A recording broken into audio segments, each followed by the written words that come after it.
This is Arukh showing the idea Siman Yud Ches Sif Mem and Mem Aleph, day 92 of the Supplemental Arukh HaShulchan Yomi series.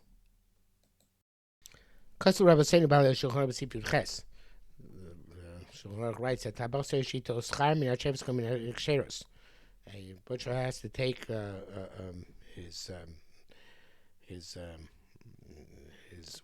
wages is the wrong term here, his payment from animals which turn up treif, just like animals come up kosher.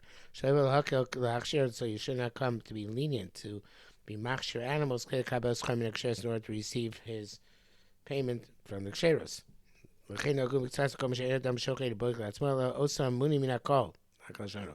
Therefore, certain places they have a custom that people don't become private shochem, but rather they must be designated and appointed by the congregation. Meaning, instance we're afraid that because of a concern of money, he's going to be lenient and say something is kosher against the law. Therefore, our custom is that the person who checks should not also be the meat merchant, the butcher. Because he makes money from the sales of the meat. Rather, the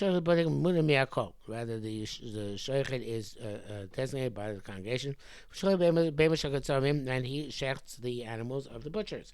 As is the widespread by us. Since he's being paid by the congregation, he gets paid whether the shkita of this animal turns out treif or kosher, which is what we explained. Shuman, also the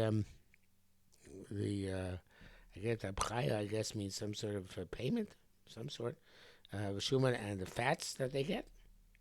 The shlochim which the shlochim do get from the butchers directly. So they have to take it from the treif as well. It's not the custom; they only take it from the kosher. I don't know what the tabchaya is. Tabchaya seems maybe it's some sort of part of the animal. Never heard of it before.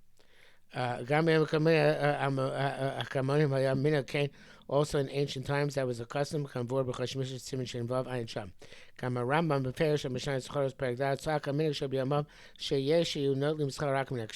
He also was upset with the custom to only take payment from the kosher animals. Here it is again. He wanted the shayla to take the tabchaya, which whatever this is some sort of byproduct of shchita, also from the treifa. The shayla did not want to take it. It's kemat klum. It's worth almost nothing when it's treif. So therefore, evidently, this tabchaya, whatever this byproduct is, now it doesn't help if they take it from the treifa, because the concern comes back in order to make more money off the fat. Obviously, fat from a treif animal is worth nowhere near as much as from a kosher animal. So the tabchaya is also some aspect of the animal which is only going to be worthwhile if or significant if the animal is kosher. It doesn't do any good. Just give them the treifas as well. Okay, so I googled it. So I came up in the Parsha blog website from Bracha stuff Samach Beis on a base that says Lezer Ala Beis Chisi Asu Aruma Dachke Karmel Lezer Nafak Asa Darkona V'Shtamte LeKarkashe. So Rashi translates Karkashe as Chalchila Shirei Yetzibo. So the art's called Shekorin Tabchaya, which is called Tabchaya. The article translates it, he says here as rectum, but I don't think it's the rectum here. I think it means here the kishka, right? The small intestine. So that's evidently the tabchaya was the small intestine, and yeah, it's kind of I guess it's much more worthwhile to make kishka. If it's from kosher animal, can't make kishka out of it if it's from a non-kosher animal. I guess you can use it as tubing of some sort. That's what it's used to fill stuff, but it's obviously not worth particularly much. So the bchaya is either according to art school there in brachas rectum, or according to my understanding what karkashta means. It means that the small intestine. Okay. Mema. For our talk about this, the achronim, many achronim who had difficulty trying to deal with this custom that they take the tabchaya and the shuman, and obviously have advantage of the kosher animal, and not from kosher non-kosher animal. Some say so those who say we're not concerned that they're going to permit that, which is also before the small benefit of the fats and the intestines. That's the task. It's not sufficient. The meal ben who can distinguish what's a big thing, what's a small thing? That's a question of Rivosh. But is my name for the other times times comes from a good animal, it's worth a lot of money. The fat and the kishka.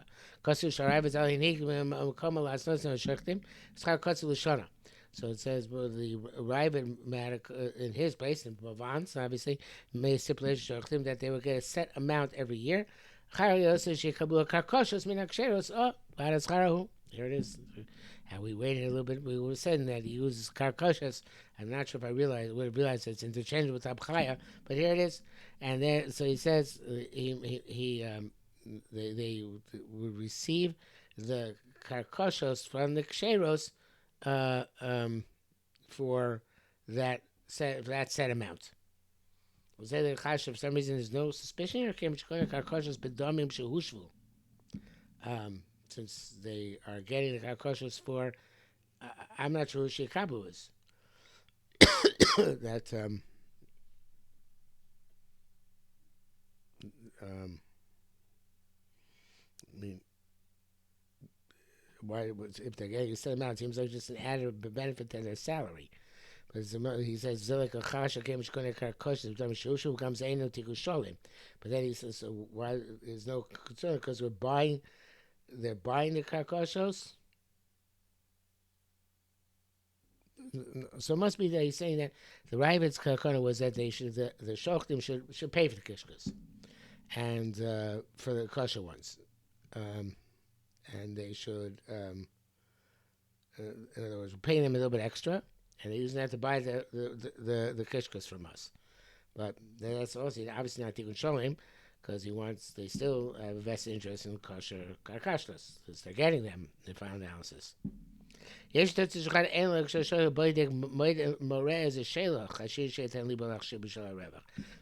that the only concern is where there's a question which arises. Then we're concerned that he might incline his heart in order to say it's kosher for the profit. But now it's our problem because ancient shochet molich then no shochet paskins molich etzol chacham he takes us to the rabbi shochet chash is no concern. It's yam shleima. Comes in no maspik. That's not sufficient either. La'ira sakin achar shchita shlo tov.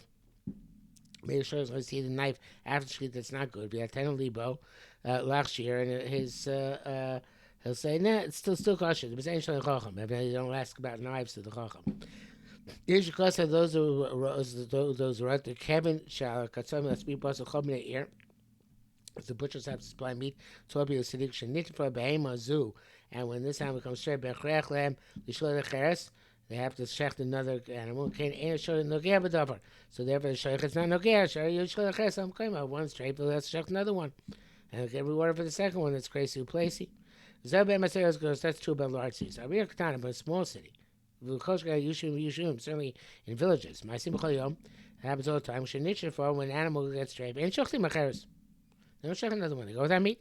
Prophets on a home can do, especially during times of heat. There's no refrigeration. And there, even if a small question comes up in the lung, they're passing on their own. And they won't go to a rabbi. And they will because of distance. Especially in very distant places. Mount Yisrael, where there are very few Jews. Shem Rav Klau. There's no rabbi of Shachtim and Batzim. They show Shachtim passing on their own. Yes, me say you do a lot of but that's where Meicher. We know some places where the Shochet himself is the seller, most of the meat. The Shochet Bono, and he shechts in his own cheshbon. Shua Shochet will cuts up. He's the person who shechts, and he's also the person the butcher. So we're in serious difficulty. We're not going to resolve it today. We'll stop here for today.